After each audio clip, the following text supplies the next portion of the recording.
샬롬, 하나님의 은혜와 평강이 우리 성도님들의 삶에 가득하시기를 소원합니다.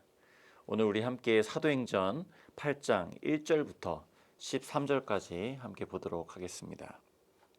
사울은 스데반이 죽임 당한 것을 마땅하게 여겼다. 그날에 예루살렘 교회에 큰 박해가 일어났다. 그래서 사도들 이외에는 모두 유대 지방과 사마리아 지방으로 흩어졌다.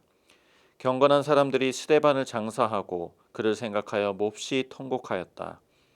그런데 사울은 교회를 없애려고 날뛰었다.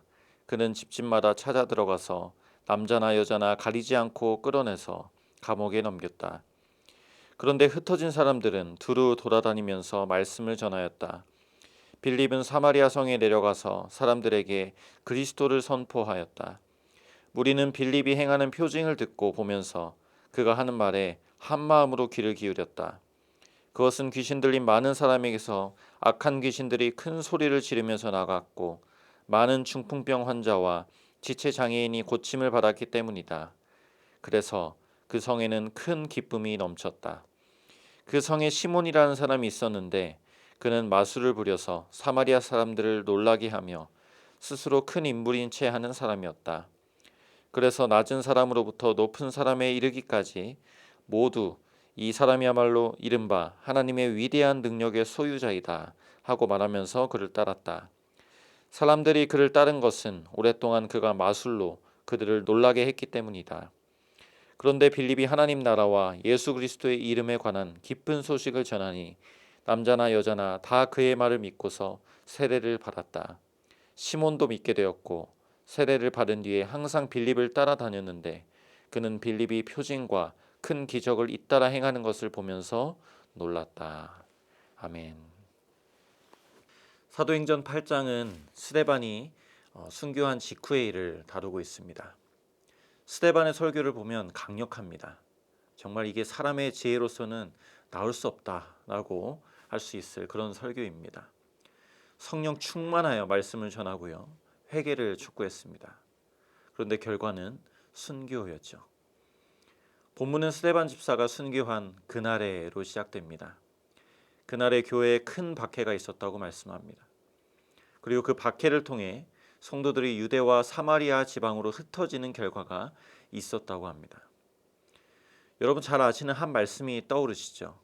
오직 성령이 너희에게 임하시면 너희가 권능을 받고 예루살렘과 온 유대와 사마리아와 땅끝까지 이르러 내 증인이 되리라 하시니라. 예수님께서 주신 마지막 말씀입니다. 초대교회 예루살렘 교회에 큰 은혜가 있었죠. 모이기를 힘썼습니다. 모두가 한 마음과 한 뜻이 되었고 자기 재물을 자기 것이라고 하는 사람이 하나도 없었다고 했습니다.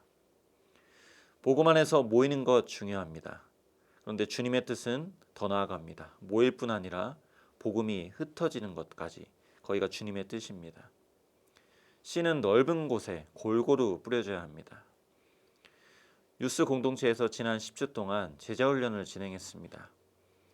그 훈련 교재의 마지막 챕터가 전도자의 사명이었는데요.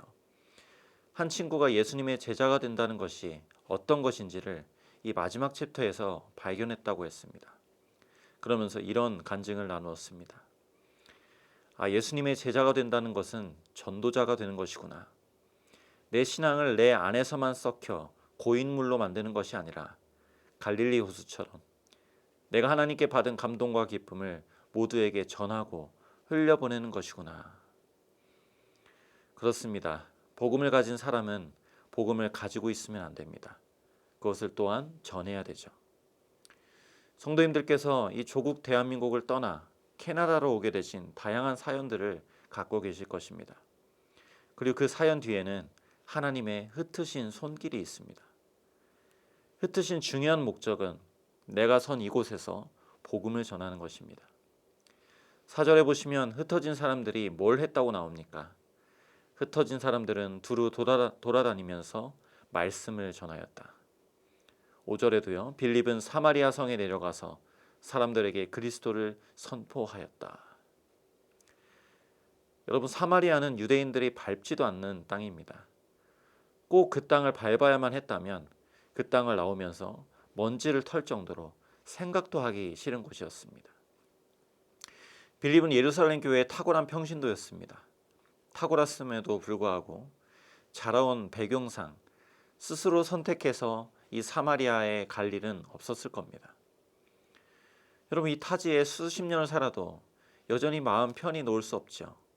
말도 불편한 이곳에 사는 것, 이 캐나다에서 사는 것, 이곳으로 오게 된 것이 내 의지로만이 그렇게 될 일은 아니지 않습니까? 그것처럼 예루살렘 교회 성도들 가운데 핍박이 없었다면, 또 하나님의 흩으시는 손길이 없었다면 이 빌립도 사마리아에 갈 일은 없었을 겁니다.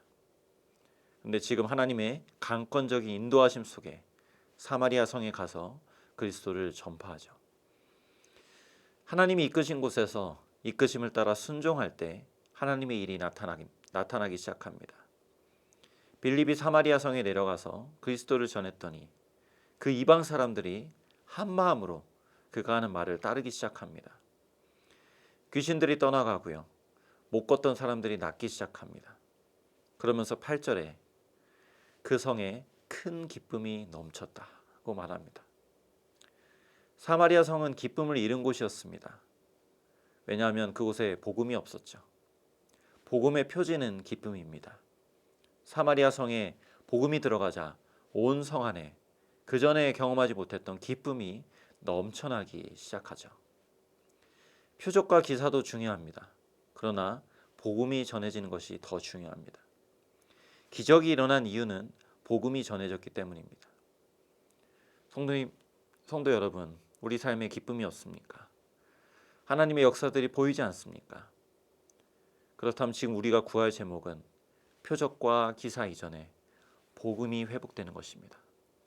복음이 전해지고 그리스도가 내 중심에 세워지면 우리 안에도 하나님의 역사와 넘치는 기쁨이 회복되고 나타날 줄 믿습니다. 9절부터 13절까지는 시몬이라는 사람이 소개됩니다. 이 사람은 사마리아 성에서 마술사로 활동하던 사람입니다. 큰 영향력을 미쳤습니다. 이 사람이 가는 곳곳마다 마술을 부려서 사람들을 놀라게 했는데요. 9절 끝에 보시면 스스로 큰 인물인 채 하는 사람이었다고 말합니다. 이 말은 뭐냐면 스스로도 아는 거죠. 사람 모두가 자신을 보면서 놀랍게 여기지만 스스로는 큰 인물이 아니라는 것을 압니다. 그렇게 척하면서 자기를 기만하며 살았던 거죠. 그랬던 그에게 빌립이 복음을 전합니다. 그러자 어떤 일이 일어납니까? 마술사의 마술에 반응했던 많은 사람들이 돌이켜서 복음에 반응합니다. 사마리아 성은 어둠으로 가득한 성이었습니다. 온 성의 강력한 영향력은 마술이었습니다. 모두가 이 마귀의 거짓에 속을 수밖에 없고 마귀 앞에 무릎을 꿇을 수밖에 없었습니다. 영적 전쟁에서 승리하는 길은 복음이 들어가는 것뿐입니다. 시몬의 입장에서도 그렇죠. 13절에 시몬도 그 복음을 믿게 되었고 세례를 받았다고 했습니다. 평생 자기를 속이면서 기만하면서 그렇게 거짓된 만족에 취해 있던 사람이었는데 그런 사람을 자유케 했던 것도 복음이었습니다. 빌립이 큰 자여서가 아니라 빌립 안에 있는 그리스도의 복음이 어둠에 포로된 자들을 자유케 한 것이죠. 말씀을 정리합니다. 복음은 흩어져야 합니다. 때때로 우리 성도님들의 삶에 고난이 있다면 그 고난 뒤에는 흩으시는 하나님의 손길이 있습니다. 내가 선 그곳에서 하나님이 하실 일을 기대하시기 바랍니다. 또 내가 가진 복음을 전하실 수 있기를 바랍니다.